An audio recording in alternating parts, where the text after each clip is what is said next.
Whoops. I did not think I would be doing another video by the water in the near future. But here we are, because there's a story I'd like to tell. So a few days ago, we were on stream having a good time. And you guys ready for my Liver King apology video? Kidding, relax. No, I'm not taking steroids. I mean, there's no other way to shoot this one, boys. Sometimes you take a gamble and you lose, right? So a few days ago, I was doing stream and having a good time, and came across a gentleman called Grom. Now, we were hanging out around Jumptown, doing regular Jumptown shenanigans, as we always do. And I can only describe as of what I saw was the strangest desync I've ever seen in my entire life.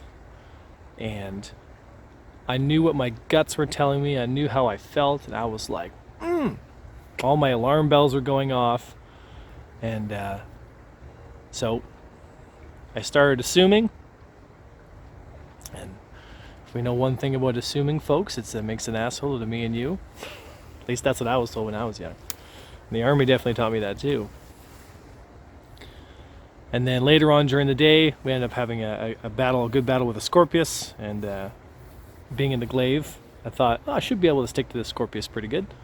And it was not as easy as I thought. And to his credit, good piloting, you know what I mean? But again, weird hitching going on. Again, same thing. My alarm bells were going off, and I was just like, I just felt like something was wrong. Something was off, right? And then later on during the fight, I saw what I felt at the time was like it had to have been something, right? That's how I felt at the time. And I felt it. Oh boy, did I feel it. But the truth is, if you just go based on your emotional feeling about something, if you just go on your gut, if you just go on how you feel about something, I feel like that times is a recipe for disaster.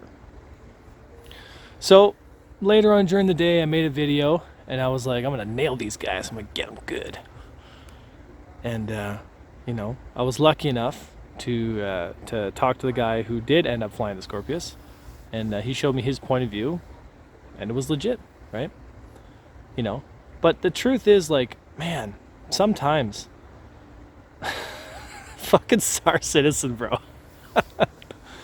It is a wonderful game. I love it. I love it dearly. I really do. But there's so much about the game that is so strange, right? And because I felt so strongly about what I saw, that I was just completely blinded to maybe other alternatives, right? So, as many things in life, if there's somebody a hell of a lot wiser than me, when I get into situations like this, I usually look up some videos and try to look for wisdom from guys like Jordan Peterson or maybe Alan Watts, one of my favorite philosophers. And the truth is, like, if you want to be a more complete person, you want to be that better person that you want to be, you kind of have to be the fool for a little bit. And boy, oh boy, was I the fool in this one, boys. But I'm kind of glad it was this way. I love Star Citizen, man. I really genuinely do, But I let my fear get the better of me. I was so afraid that I was seeing somebody cheating. And I was so afraid to see Star Citizen go down that road that so many other games had gone in, that I just was not paying attention to anything else, right? So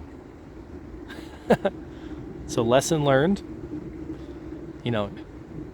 as much as you're emotions, or at least my emotions and how I felt about something was so strong, it doesn't necessarily change the fact that it might not necessarily be what you're looking at. You know, I think we've all had times in our lives, I know I've had times in my life where I've had such strong emotions about something. It could be about somebody, it could be, you know, it could be about something, and God knows we all have been there before. And if you haven't, don't worry, you'll get there. You know, God knows 2022 was full of those emotional roller coasters, you know. You could have feelings for a certain somebody, and they could be, you know, super powerful. But in the end, it may not be what you think it was. But the reason I'm really making this video is, one, to catalog, you know, like you guys know, I like to catalog these things, if not for my own personal enjoyment. But I was blown away, and I mean blown away, with the sheer amount of what I can only describe as like true hate. And, you know, I've seen hate before. You know, we all know that, you know, what Morph went through relatively recently was interesting, you know, but not being the one that was being targeted, you know, I kind of was like, oh yeah, you know, give him my best regards, and, you know, I consider him a friend, you know, I hope he does well, and, you know, it wasn't nice to see somebody that I care about, you know, get inflamed like that from the SC community. And perhaps the fact that 3.18 has been delayed again, and perhaps the fact that 4.0 has been delayed by an entire year, which probably is going to be delayed more, there could be a fresh amount of frustration and anger in the Star Citizen community that people don't really know where to place it.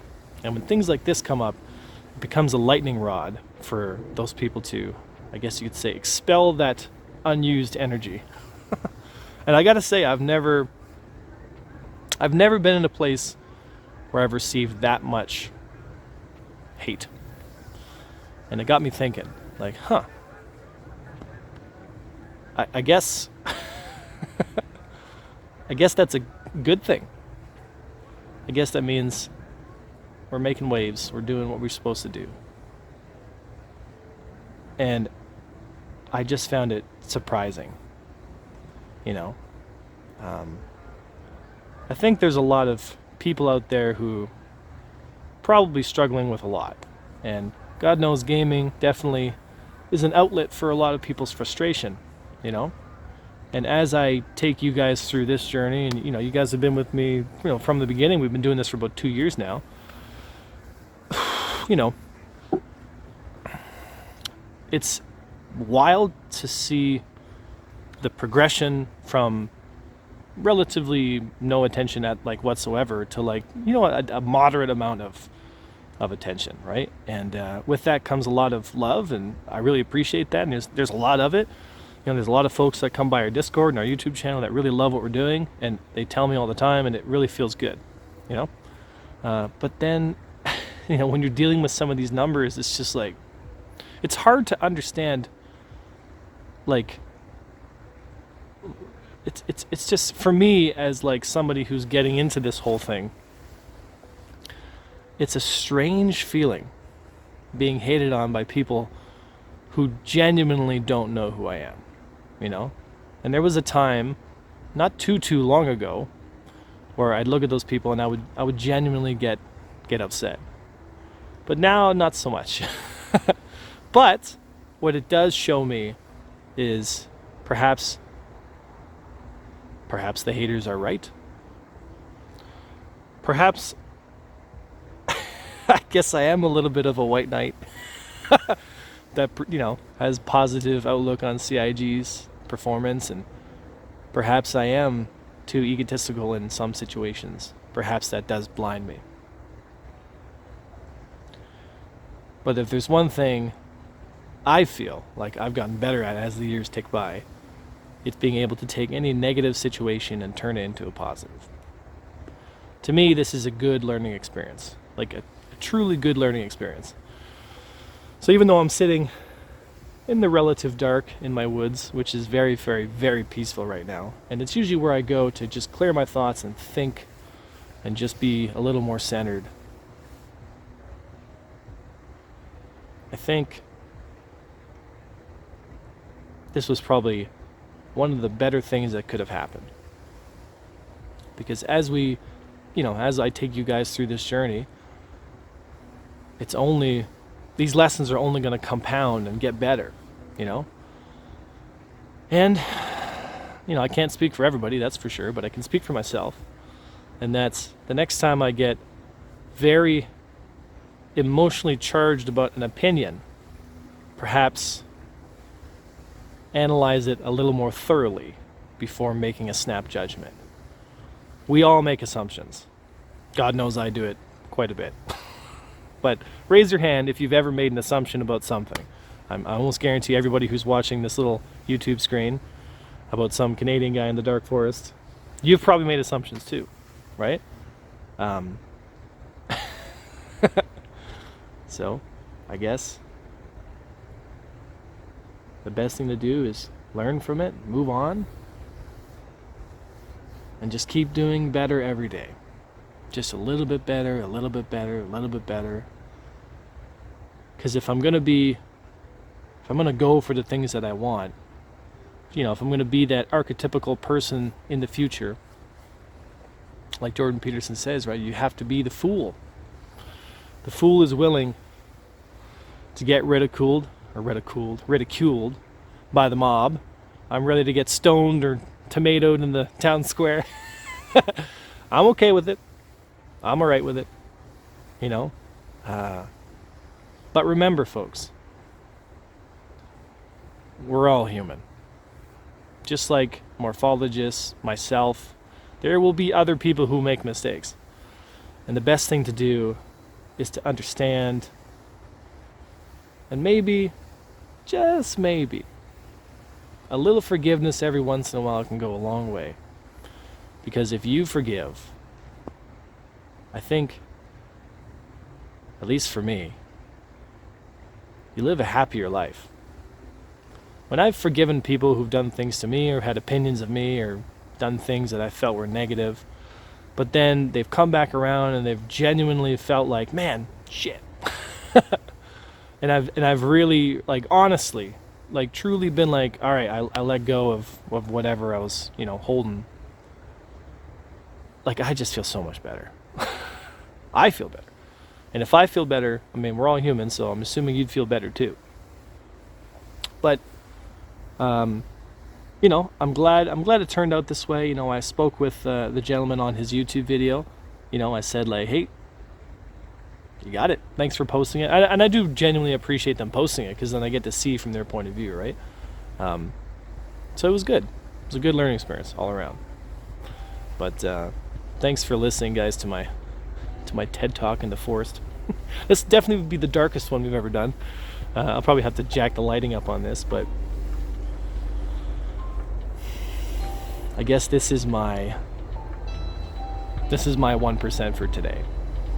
Thanks for listening, folks. I'll see you next time.